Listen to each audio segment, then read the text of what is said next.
and thank you all for joining us for this webinar. It's going to be exciting. We did this the other night, and this time we're going to, and it was more focused on art as a collectible. This time we're going to be focusing more on different types of collectibles, especially sports collectibles and NFTs. I'd like to introduce my panelists. Julian Schubach is the Vice President of Wealth Management and the head of the Entertainment Division at ODI Financial. He works with artists, entertainers, and digital influencers to provide financial guidance and planning. He was named a top 100, financial advisor by Investopedia and was a contributing writer for the New York Foundation for the Arts' brand new book, The Profitable Artist. Ezra Levine is the CEO of Collectable, a New York-based company that offers sports fans, collectors, and investors of all income brackets the opportunity to buy shares of iconic sports memorabilia, just like you buy shares of public companies.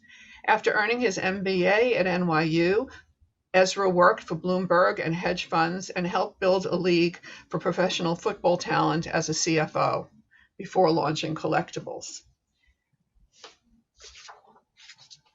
So welcome both Julian and Ezra. You know, the last year has seen quite a lot of change for all of us as we've been locked away and quarantined and trying to avoid the spread of the COVID virus. And it has really also vastly affected the art market and the collectibles market.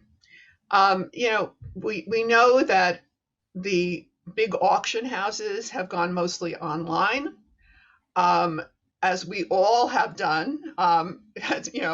Zoom has become a big part of our lives, and it has changed in many, many ways. We're seeing younger people that are very much interested in investing, more so than ever before.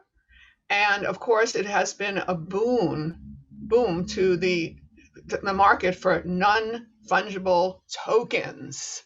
So first of all, I'd like Julian to talk about explain what an NFT is, so that we have that basis as we go forward. I know it's took me quite a learning curve to pick it up, but go ahead, Julian. Sure. Thanks so much for having me today. NFTs, we could probably spend hours just scratching the surface, but maybe just as a broad brush overview, an NFT, like you said, is a non-fungible token. So what is something that's non-fungible, right? When we think about the NFT space, we often put that in line with cryptocurrencies and crypto assets. So if we think of something like a Bitcoin is fungible. You can take one Bitcoin, convert it to another Bitcoin, and it has the same value, and it's the exact same thing. An NFT is any piece of digital art or a digital item that is unique. There's none other like it. It could be a one of one, it could be one of five, they're all individually numbered, and really anything could be an NFT in the digital space. And everything has a different value, and it's based on supply versus demand. So something that we've seen is digital artists have made a ton of money in this space recently.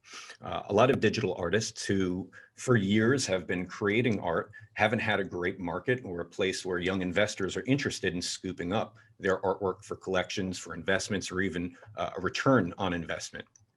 If we look at somebody like Beeple, who some of you may be familiar with, who just had a NFT item go for $69 million. It was a work of over 5,000 NFTs that he had created over the last few years. And that really got everybody talking about the NFT space. An NFT is really an item that's held on the blockchain. And the blockchain is something that is a digital ledger. It's something that will always be tethered to the owner. If we think of something like a passport or a social security card, it's a piece of paper that belongs to us, but it's not tethered to us. It's not perfect. We can lose it. We need to replace it. Somebody can steal it. An NFT is an item that once you become the owner, it is digitally tethered to you until you dispose of it. until you trade it, until you sell it, until you get rid of it. And it's a perfect system. And it's based on what's called Ethereum. Ethereum is a crypto asset. And again, we can get much deeper into it. Maybe we'll talk about it a little bit later on, but everything is taxed in different ways. An NFT faces different types of taxes than cryptocurrencies do. So I'm sure that's something we'll get to later. Again, we can talk a lot about NFTs, but that's just a broad brush overview of what an NFT is. And Ezra, how has the sports collectible markets worked in with the NFT market? Thanks, Caryn. Yeah, it's been a very exciting time, obviously, in the sports collectibles industry. I think really what we're seeing is sports collectibles are top of the mind in a way that they probably have never been before.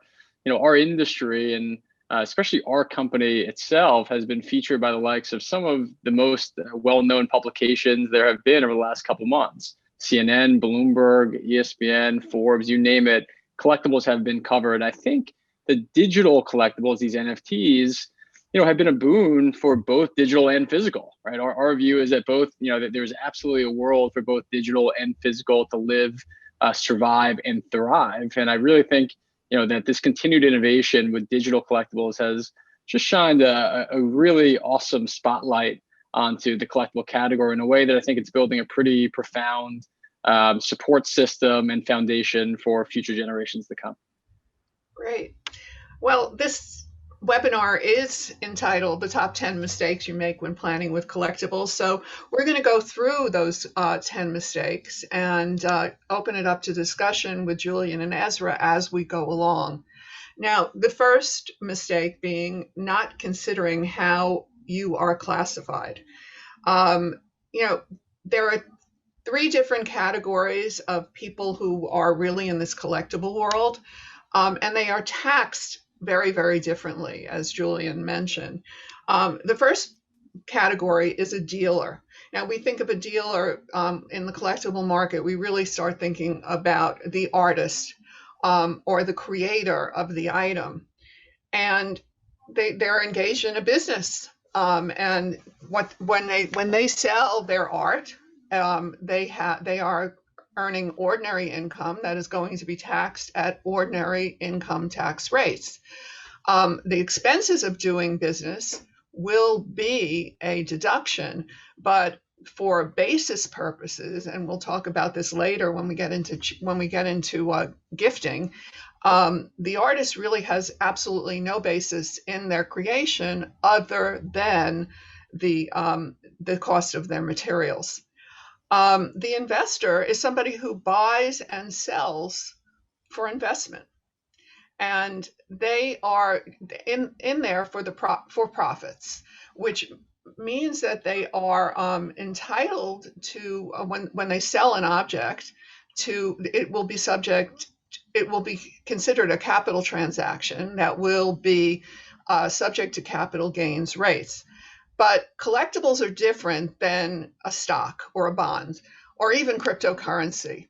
And an NFT I'm going to put in that particular category.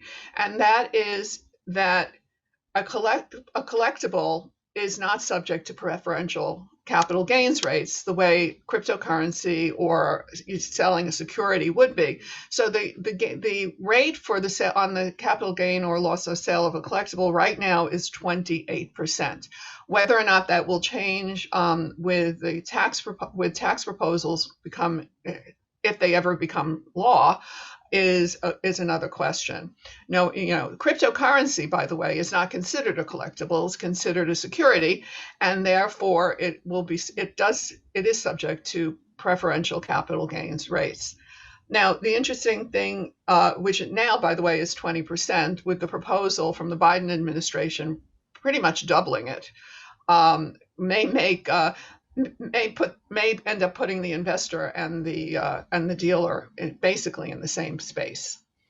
Can we go back there, please, just quickly? The collector is also collector transactions are also subject to capital gain, are also considered capital transactions subject to capital gains taxes.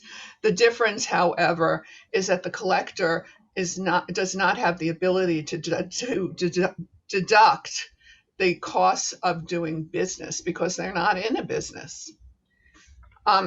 Julian, how do you approach an artist and try to deal with their basis issues as well as their taxation issues, because everything is ordinary income to them?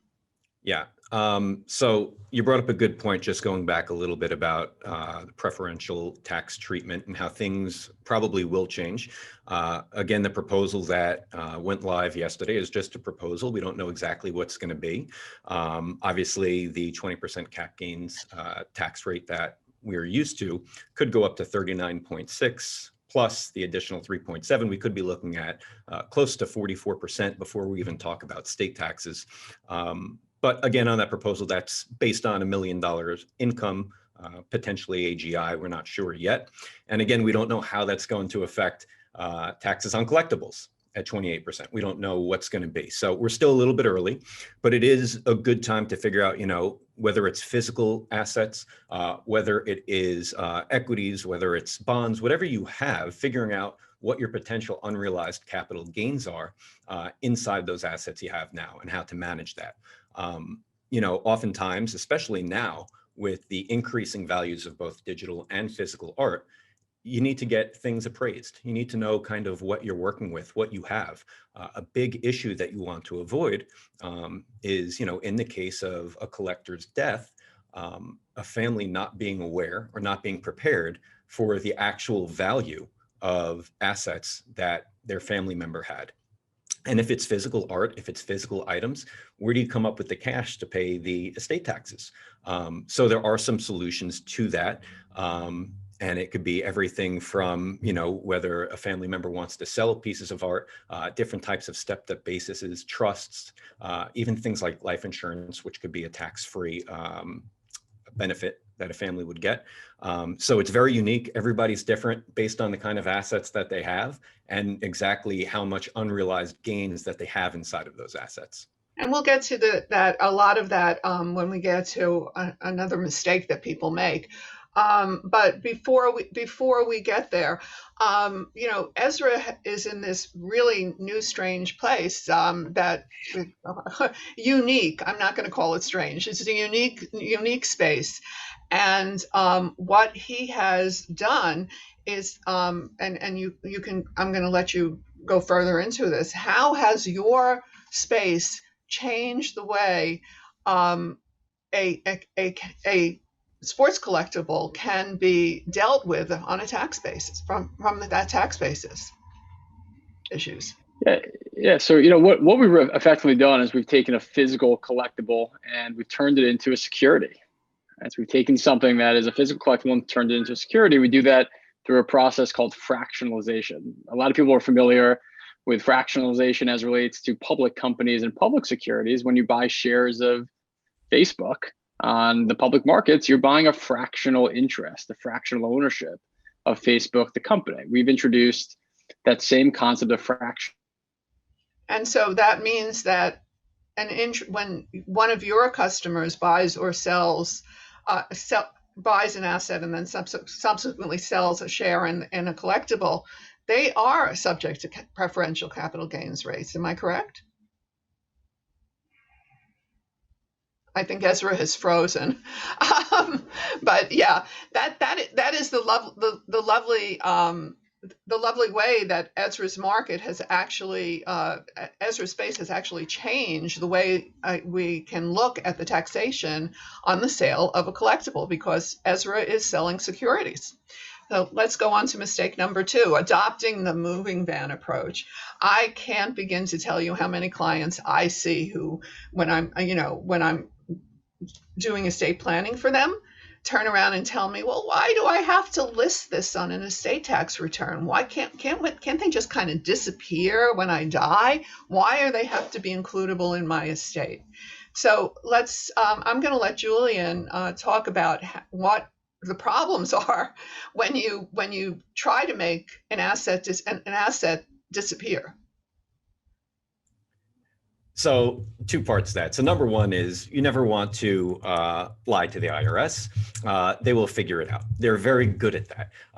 The US government is very good at collecting revenue, and they do not want to be cheated out of revenue, and they make that very clear. So your best bet is always to, number one, report your assets, give them true values. And again, it's important that as you build your team of people who are helping you with things like physical art or any physical or digital items, that members of your team might include appraisers, folks who are able to help you insure those items, attorneys like Caryn, and even advisors like myself and our team. Some issues that we've seen in the past, which it's important for folks to try to avoid. Again, going back, it's if you have physical items that you'll need to come up with estate taxes for, that you're going to have to pay for. We had a client who had a Warhol painting of her and had the original and didn't have as much cash as potentially would be needed in the case of her death for her heirs to be able to pay for the potential estate taxes for it. So a solution there would either be A, the family plans on selling that piece of artwork or that item to cover the estate taxes, or B, in the solution for this client was life insurance. And the life insurance, again, was that tax-free benefit that goes to the heirs in the case of her death that will be able to cover that estate tax bill for that piece of art because they don't want to sell it. And something that's really important that a lot of people forget is the spread between the federal estate tax threshold and your state. So, if you're at $11 million federal, which most likely will change, it probably will go down, and New York State's only at 5.9 million, you need to realize that there is going to be a bill payable once you exceed that 6 million. And we'll see where estate taxes go. The assumption is that they are going to go down, and getting to $4, $5, or $6 million, especially for people who are in the collectibles world, you can get there quick. If you have some real estate, you have some assets, you have some equities, it creeps up on you really quick. So planning ahead of time is super important for the collector. Which leads us right to mistake number 3, failure to plan. And I want to just add one thing to Julian's comments about life insurance. Life insurance is outside of the taxable estate if you follow certain rules. What a lot of people don't seem to realize is that the death benefit on a life insurance policy is includable in the insured's estate when the insured dies, as long as the insured owns that policy or has the right to change a beneficiary, take loans, etc. Those are terms that are called incidents of ownership under the Internal Revenue Code. So if the insured gives that up or never had it by transferring an existing policy or having a new policy in an irrevocable insurance trust, then it will be outside the estate. And then, yes, it becomes a great way to cover the tax that might otherwise be available. And I use irrevocable life insurance trust a lot of times with my artist clients because they usually have huge inventories and in many cases are cash poor. And so we will create an irrevocable life insurance trust and have the artist buy an insurance policy on their life, and that will prevent a forced sale, a fire sale upon their death of a huge amount of their artwork in order to cover the estate taxes. And just to piggyback on that, Caryn, if I may, all too often we see issues where an artist or anybody for that matter will take the proper steps in speaking with an attorney and get the correct ILITs or trust set up, whether it be a life insurance trust or just a standalone irrevocable trust for other assets. And they might have those assets, but they aren't registered properly or the ownership isn't proper. So it's always good to go back and kind of audit your policies, audit your trust, make sure everything is registered the way it should be, because it'd be a shame to have all your planning done right, but things not registered correctly. And again, that's something we see often. So it's always good to review every couple of years and to make sure that, especially if you have policies that are collecting dividends, as interest rates have changed and the dividends have changed in policies, make sure that everything is running smoothly. Absolutely. And, we also have to talk about whether or not, people should consider, artists, collectors, or investors should think about selling, gifting, or holding assets until death. Because we're talking about, potential, at least under current law, for a step up in basis upon death. So for the artist who has no basis in their creation, holding an item until death is very, very beneficial unless they are giving it away to charity.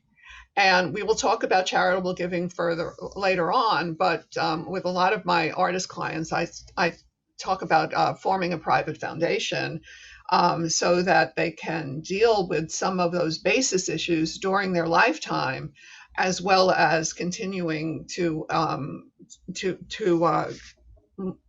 promote their legacy after their death and the causes that they believe in. Also, with creators, we like to talk about the fact that they own an item, and this could be an NFT or a sport, a painting or something that they've created.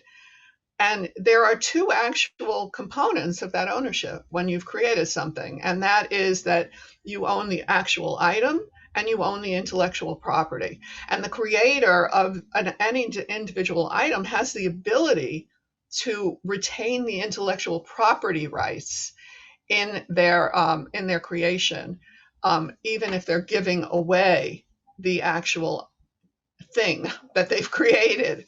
And which leads me to talk about copyright registration and even to go into NFTs, because one of the beautiful things about NFTs is that when it is actually created, the creator of the NFT has the ability to cash in on future appreciation by retaining a percentage of any future sales. Now, that's not going to stop the benefits, the need to register a copyright, because especially in this internet age where anybody can pick up an image and just use it, and without copyright registration, there is no right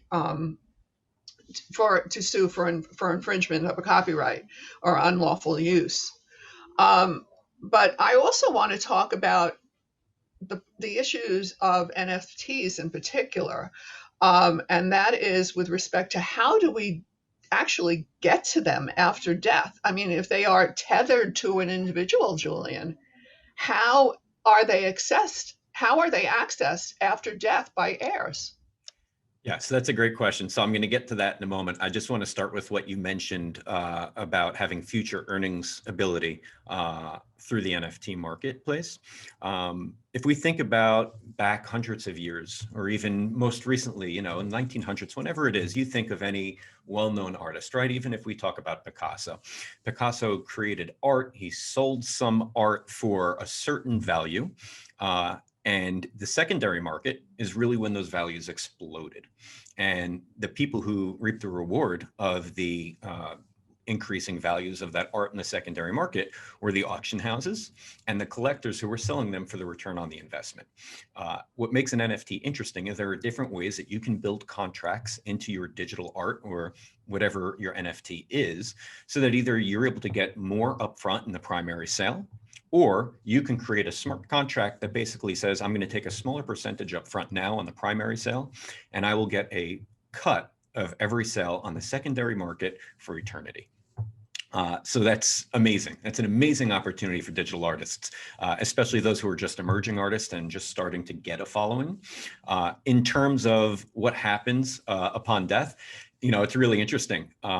If we even look at things like cryptocurrencies, if we look at things like Bitcoin, if you have those held on a non-cloud wallet, if you had it on an actual physical wallet and your heirs don't have your decryption key, or they don't have the information to get into that wallet, you're out of luck. So it's an interesting space. We'll see what happens. Everything is very secure and password protected on the blockchain. So the onus is really on the collector or the person who owns the asset to have a plan in place for how to access those assets upon their passing. And I think we all know that most creators, and even most people for that matter, aren't planned properly. They don't like to think about what happens upon their death. But it is an issue that will need to be solved. And I don't think that it's going to be something easy to solve, just because of the encryption levels and how secure these items are. I also found out something yesterday that really surprised me, because I had a musician friend who was thinking about creating an NFT, and he was having trouble as a New York resident actually creating a digital wallet. Evidently, the state of New York has not authorized them yet. And I'm just putting that out there. There's no legislation in New York. So that is in that a digital wallet being one of the ways that we organize our digital assets. So let's take a step back for a moment. Available for New Yorkers. So let's take a step back for a moment.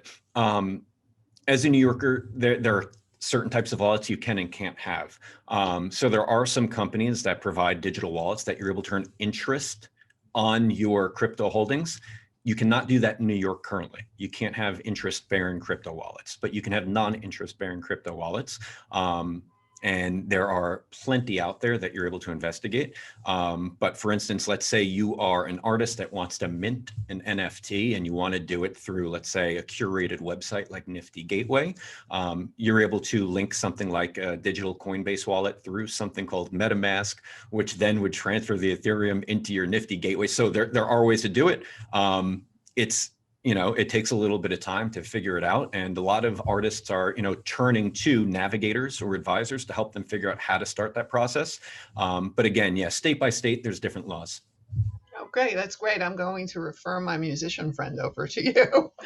Okay, the next slide and the next mistake is not realizing the true value of your stuff. Now we've touched on this a bit already, because it's really all about valuation. Julian has talked about the need for insurance and regular appraisals, and the fact that an object, a collectible object, it's really very, very much objectively valued. So when somebody dies, or somebody's trying to give away a collectible item, we have to go to an appraiser who's qualified under IRS rules, and who then will look at the market and basically give an estimate on the value of an item, and that can be questioned by the IRS, and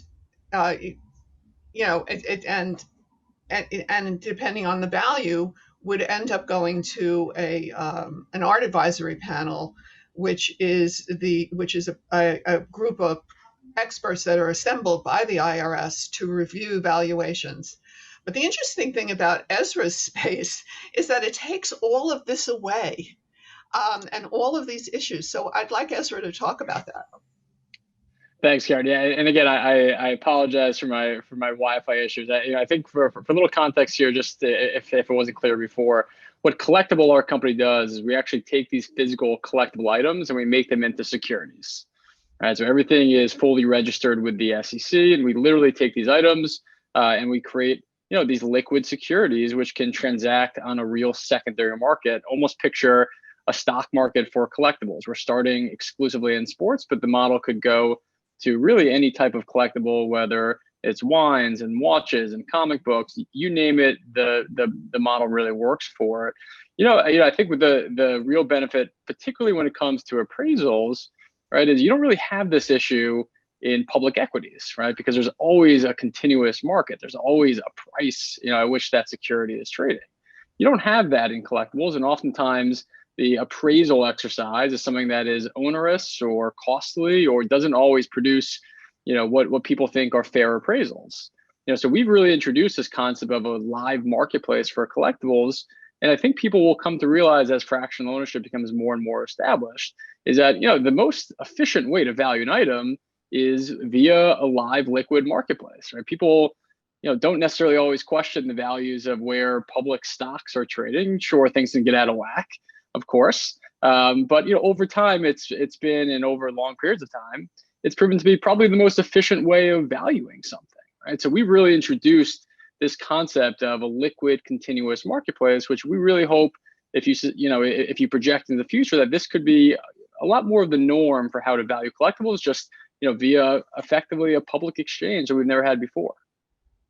And I'm going to go a little off track a minute here.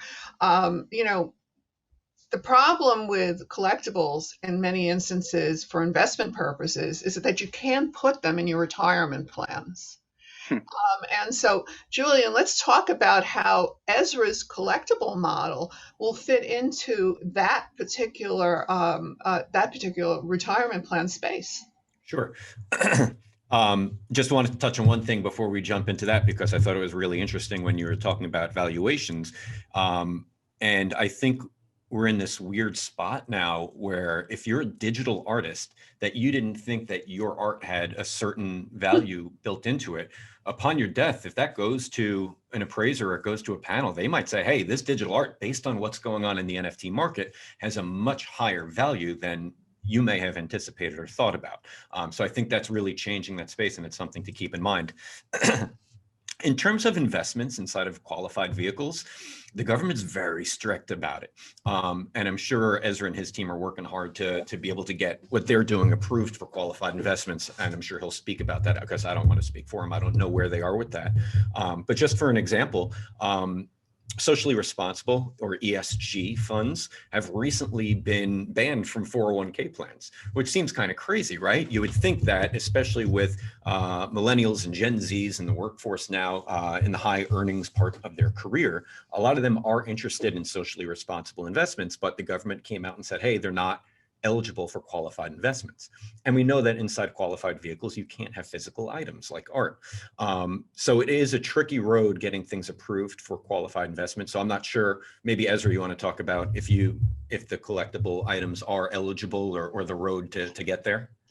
Yeah. So you're seeing the very foundation of this, right? It's definitely not there. I mean, I think, there are a couple IRA companies. There's one called Alto IRA, which is starting to introduce the ability to have alternative assets live in your IRA, but it's absolutely, to Julian's point, it's a bit of a regulatory nightmare at the moment. And but I do think where we are today is not where we're going to be in a couple of years. And also, if you take a little bit of a step back, just in sort of financial markets history, these things have a real ebb and flow to them, right? It wasn't so long ago where it was believed that public equities was a very dangerous thing to invest in, right? Like it was commodities first, and then real estate, and then mutual funds. And there's sort of a natural evolution of the acceptance of different types of investment vehicles and their suitability for long-term portfolios. Our view is that in the same way you have your equities and you've got your bonds and you've got your real estate and what have you, we really do believe that collectibles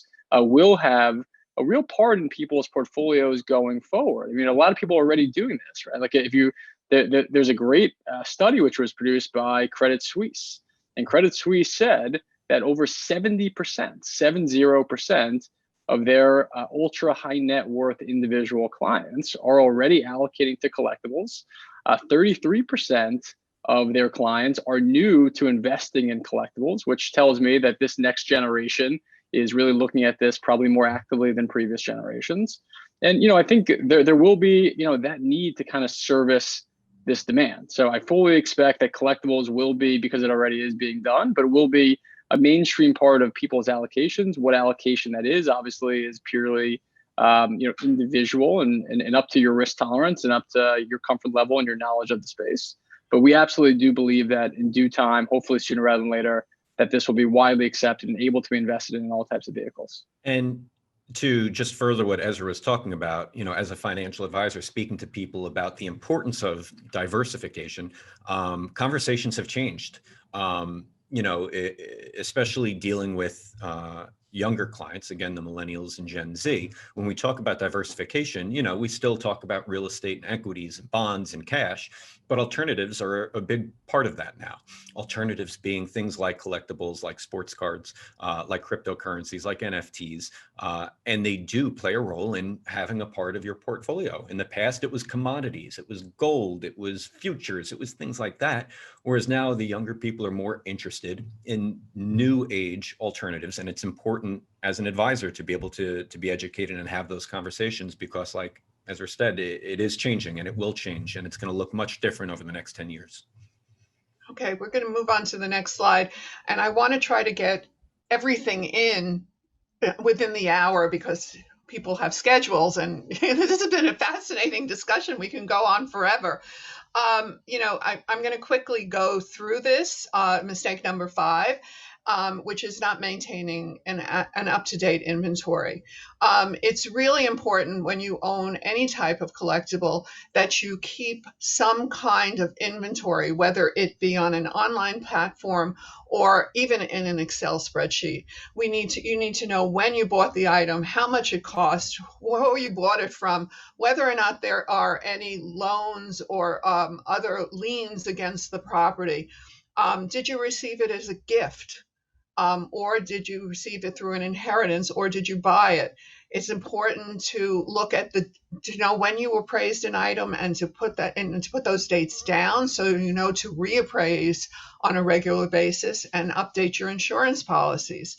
If there's any damages and losses, you need to note that as well. And of course, we talked about maintaining an NFT inventory already with the use of digital wallets. So I want to just quickly move on, and that also goes to mistake number 6, which is not keeping adequate records. The big problem with not keeping adequate records ends up really addressing provenance as you move further on down the line.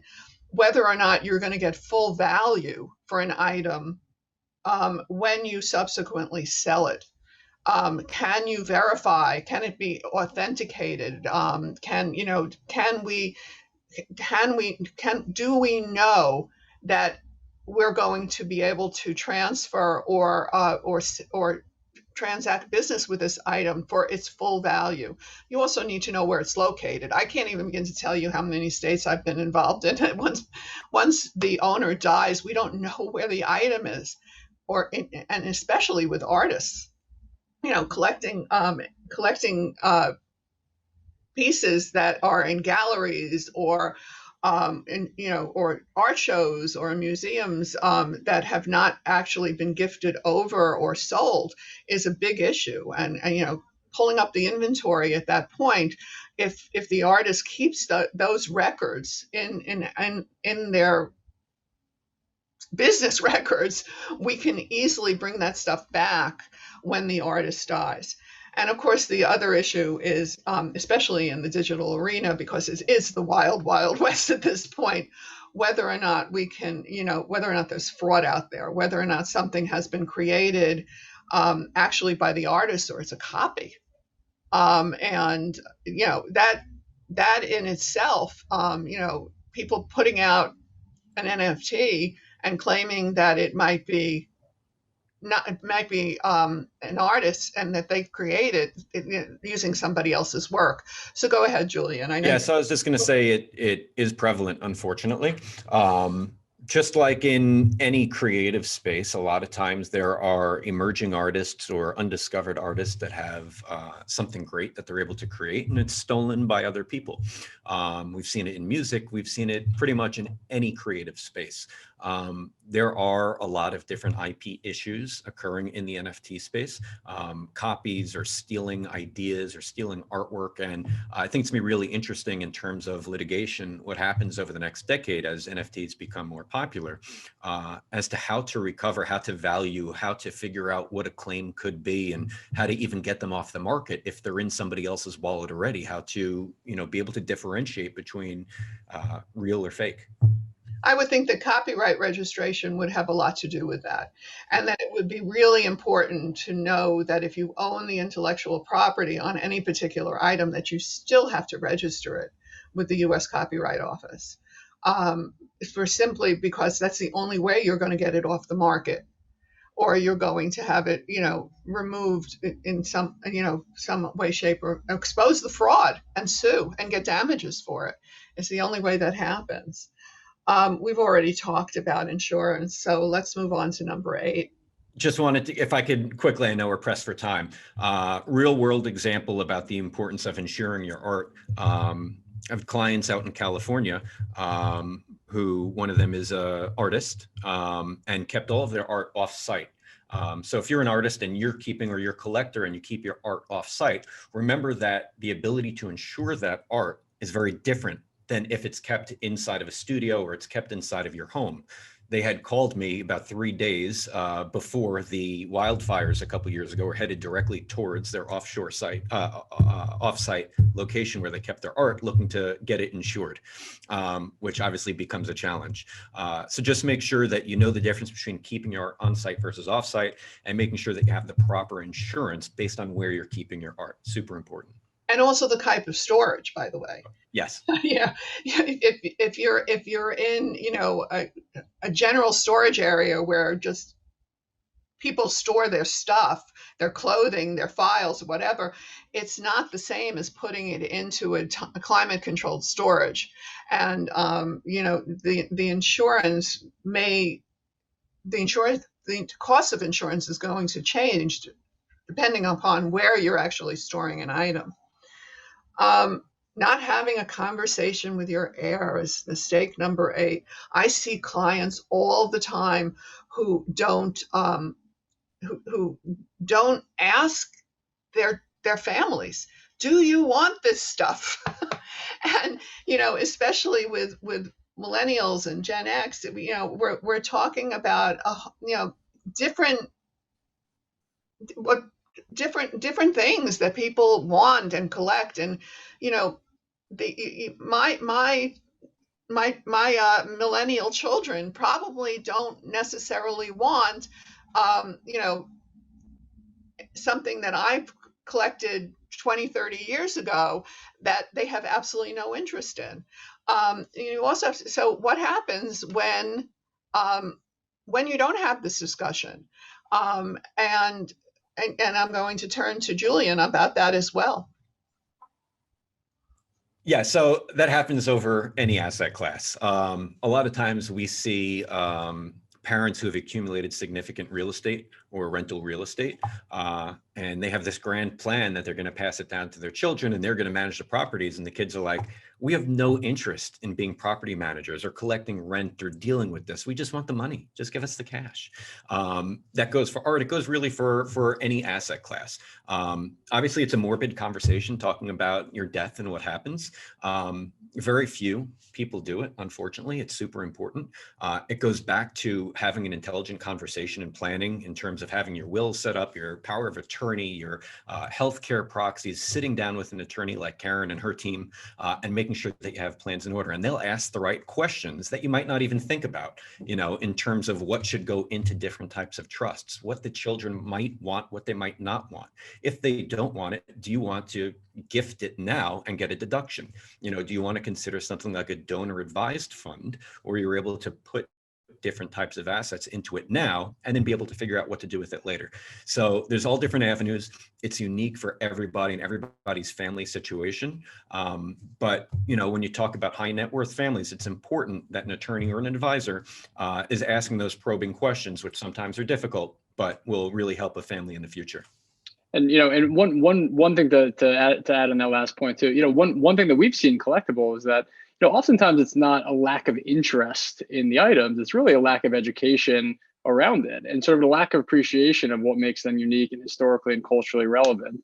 Our hope is that through fractional ownership and in similar types of companies like ours, that we could really make this culturally and historically relevant and interesting in ways that perhaps they haven't been before. When you look at some of the data, most people find out or take an interest in collectibles at a much older age in life than what I think some of these fractional companies can bring. We can provide exposure to some of the most historically relevant items at really affordable price points. So you don't need to be a millionaire. You don't need to have hundreds of thousands of dollars to invest in some of the greatest items.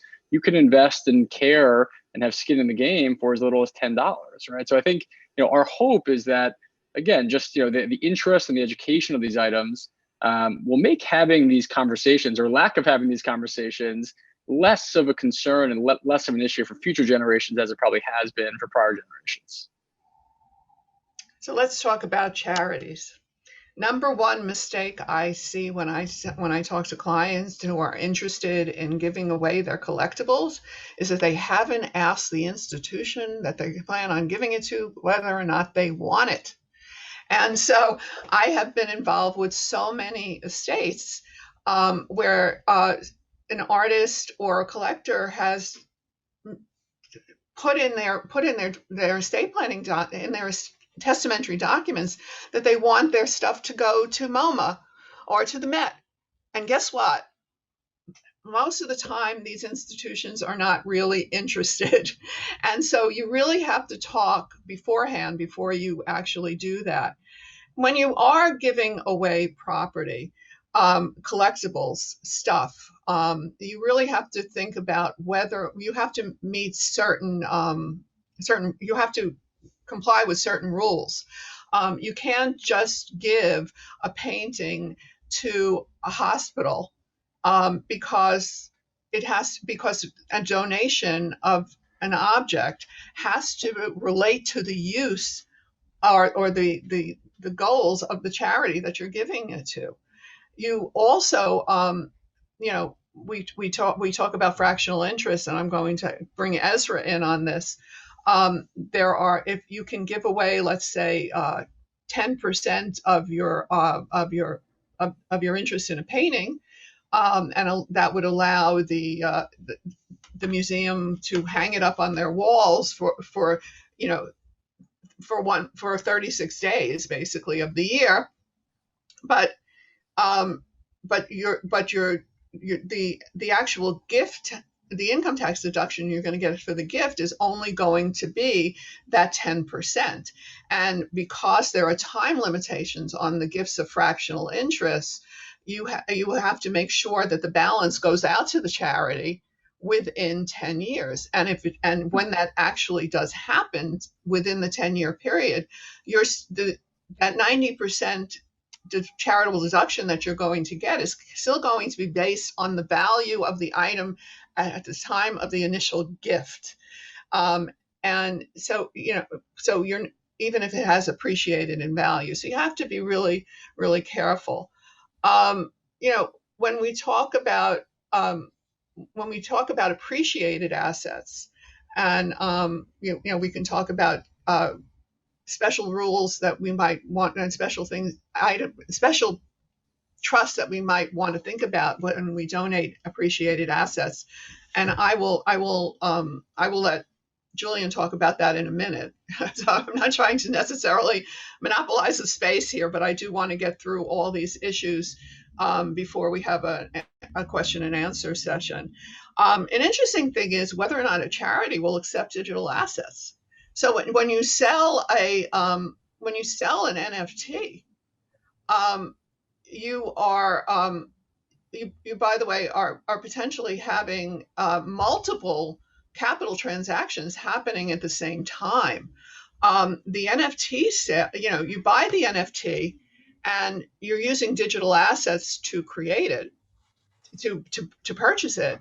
And the purchase price is based on the value of the cryptocurrency that you're using to purchase it at that particular time. So that becomes your basis. And then when you sell it, it's going to be based on the value of the cryptocurrency on the date of sale. So now you have a gain at that particular point, which is going to be subject to the non-preferential 28% rate. But what people don't actually realize is that if you're going to make a gift of the proceeds of that sale to a charity, or you otherwise want to convert it into cash, you then have another capital transaction on the actual cryptocurrency. at the date that you actually convert it into cash, which would be then subject to the 20% capital gains rate. So there's a whole layer of potential capital gains taxes that are involved with digital assets. And in most cases, when you're talking about donating the proceeds of a sale to charity, the charity will not accept the cryptocurrency, and they're going to want the cash. So you're going to have that additional capital transaction. Let's talk about, you know, I'm going to go back to Julian now to talk about potential ways to deal with appreciated assets, and appreciated collectibles and charities. Sure. So start from the top. You're spot on with tax issues that you face when you dispose of an NFT. You buy an NFT for $500, you sell it for $1,000, you have a gain of $500, taxed at a 28% capital gains rate. That money then sits in your Ethereum wallet for a year. It goes up to $2,000 in value. Now you want to convert that to a fiat currency, to US dollar. Now you're talking about another 20%, assuming today's tax situations. So lots of tax. There is a change in charities. Charities just want assets. Charities just want money. So they're starting to accept Bitcoin and crypto assets because it is money. It is, even if we want to call it property, it's still money.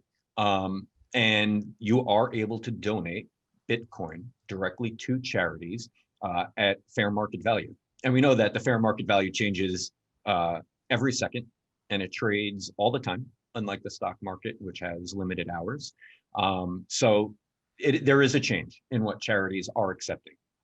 So if you want to donate Bitcoin or any crypto asset, there might be an opportunity, especially growing moving forward, that you wouldn't have to convert it to a fiat currency where you'd have to pay those taxes. So that's something to keep in mind. In terms of how to deal with appreciated assets, listen, especially with the proposal yesterday, it's a really good time to look for anybody listening or anybody who has equities or has assets, is figure out what your current unrealized capital gains are on your assets and what your capital gains tax would be today versus in a year from now if capital gains taxes change and we're in a 43% cap gains environment plus your state tax. So in New York, we could be looking at 50%, 52% in terms of taxes on your long-term capital gains. So for instance, we have clients that might have unrealized cap gains in some equity portfolios in the 7 or 8 figures. So as we get closer to the potential enactment of this proposal, it might be an opportunity to cash in those capital gains and figure out, do I want to just pay this off now? Or if you have those highly appreciated assets, hey, maybe now's a good time to start a gifting strategy or a charitable donation strategy of my appreciated assets. Again, going back to a donor advised fund, being able to put, X amount of dollars into that donor advised fund each year using appreciated assets is always a good strategy. So it's, we always have to react to what happens with cap gains taxes. We don't know what's going to be. It's just a proposal, but it's worth keeping an eye on if you have appreciated assets. And you also have to keep in mind when you're dealing with appreciated assets that you may want to retain some rights to income stream from. That we can talk about charitable remainder trusts, and you can donate an appreciated asset or a collectible, including a collectible, into such a trust, and it's sold within the trust. It then provides a stream of income coming back to you. And there's going to be no capital gains tax on that sale of the asset because the gain is basically set aside for charity. We have very few minutes left, and I want to leave some time for questions. And of course, if people are able to stay, we will be available for questions after this is over. The bottom line is that, and I'm going to go through this quickly because I just want to get to a Q&A session. It's really important that when you're dealing with collectible assets, that you surround yourself with a team of experts. And that team of experts is going to be collectors, curators, dealers, appraisers, lawyers, accountants, financial advisors, and other professionals. And I do want to add that for anybody who's interested in speaking to me or Julian, we are open for free consultations. For anybody who is interested in with respect to Julian, investments, including investments of collectibles. Ezra, of course, if you're willing to if you're interested in talking about how you can invest in, make small investments into types of collectibles such as sports collectibles, and I'm always available for free consultation. So I'm going to open it up to questions now. Beth, do we have any?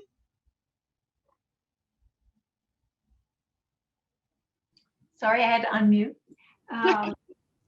Yes, a question for Ezra. What's an example of one of your items that where there was a fractional interest opportunity? What's a very quintessential example? Yeah, so again, we focus on the most blue chip of sports collectibles today. We set the all-time record for the highest value sports collectible ever fractionalizers, a $2.5 million Mickey Mantle PSA 10 1953 Topps baseball card. There are only 2 of them in the entire world, so we fractionalized that and brought that public back in September for $2.5 million. And as I started to tell earlier on, we have a continuous live stock market, if you will, for these collectibles on our secondary market that has appreciated to $3.5 million. So you had the opportunity to, buy in at 2.5, and you'd be sitting on a profit right now. Obviously, that's no guarantee of future success or no projections of possible returns, of course. But we deal in the highest, most blue chip value. We're actually IPOing a Babe Ruth rookie card from 1916 Sporting News, a PSA 7 for $3.69 million. So we're gonna shatter Collectibles' previous record of the all-time sort of highest value. That's coming up in a couple of weeks. So again, we deal in blue chip supply, ones that have just a tremendous amount of historical performance to back this up.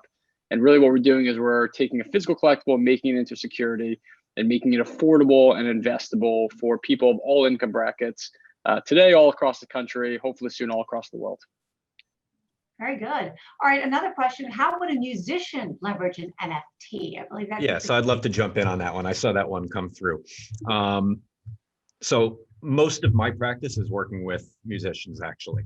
And there are a lot of different ways that NFTs are impacting the music world. So a couple of different examples. So you may have read about Kings of Leon. They turned their record into an NFT and also included what's called smart contracts.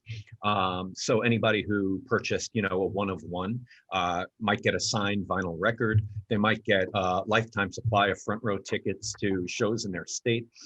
There's all different really interesting ways in terms of releasing music and adding smart contracts to be able to leverage the power of NFTs, especially in 2020 and 2021 when touring was non-existent. Another artist, Blau, you may have heard of, also did some NFT work, digital art, smart contracts. There's all different ways that you can roll it together. Another way that you can use an NFT as a musician, if we're not talking about actually releasing music through an NFT, because remember, if you're signed to a label, the label might not take so kindly if you have a certain agreement with them and a certain number, whether it's writing credits or songs that you need to produce, or a record contract, being able to release music as an NFT. So let's say you're signed to Interscope, right?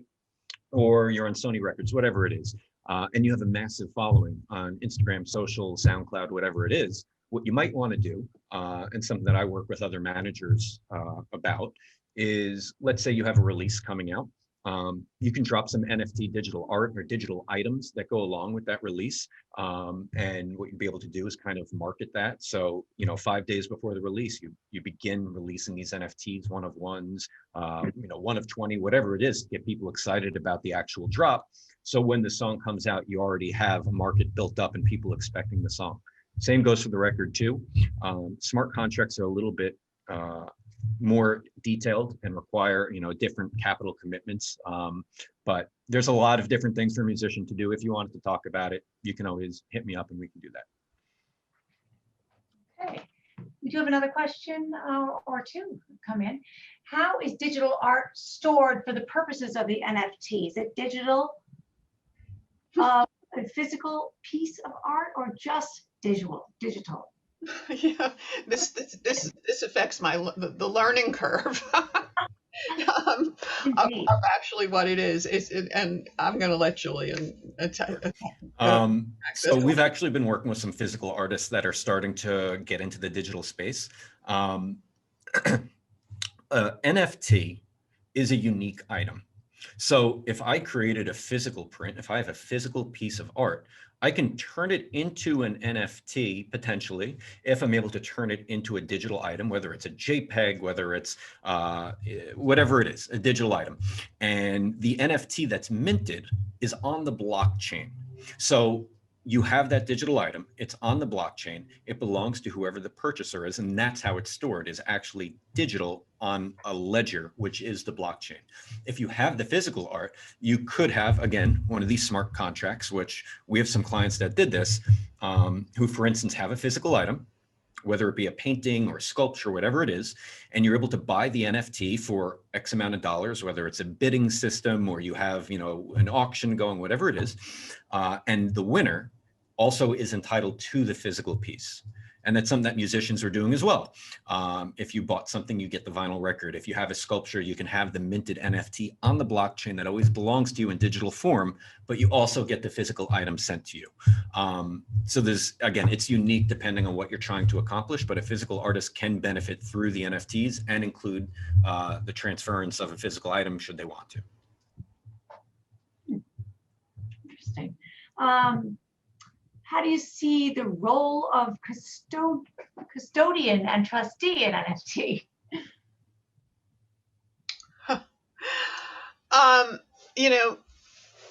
The thing about a trust is it's really just kind of dividing up ownership. It just goes back to first year of law school.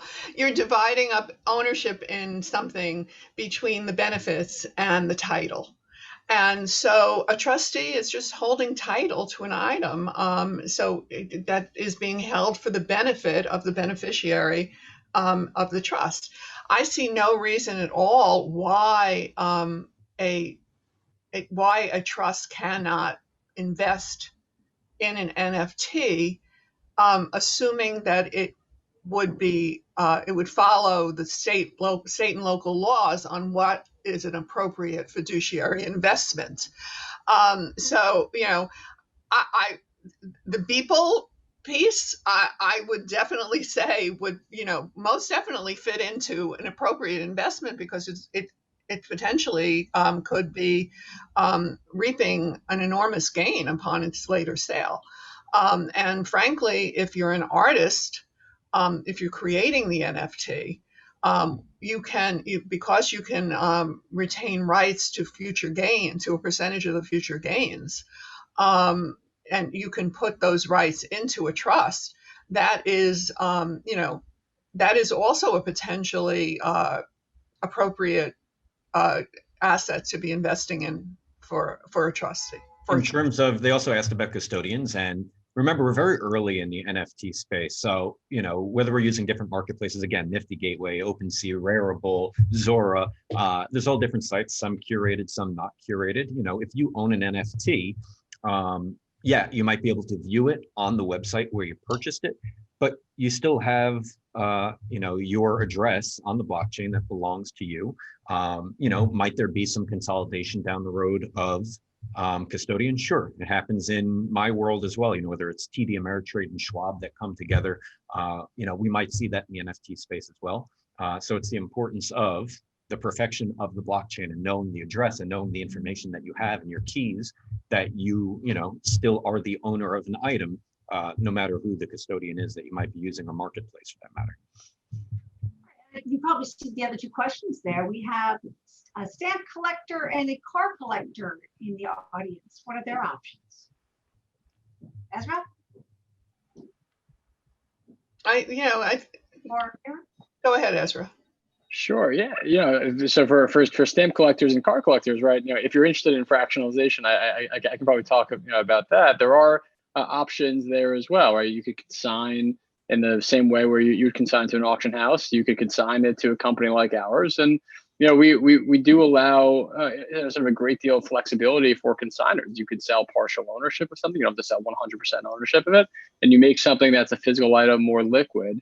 As it relates to, sort of custodianship and all that stuff, we do, since we're converting these things into securities, we do allow or utilize custodians and broker dealers to kind of facilitate those transactions. Caryn, any thoughts on that? Or Julian? No. I think that was a great answer. Thank you, Ezra. I think that's it for our questions. Okay. Well, I want to thank everybody for joining us. If you need to contact any of us, please feel free to do so. I can be reached at pierrolaw.com, pierrolaw.com. Julian, go ahead. Sure. So our website is odifinancial.com, where you can find me, on LinkedIn or Twitter. A pretty unique name, so just type it in. You shouldn't have any trouble finding me. And Ezra? We are Collectable, so COLLECTABLE, importantly, A, not the I. And you can contact me at Ezra@collectable.com. Well, thank you all. This was great. Thanks so much. Very welcome. Goodbye, everybody.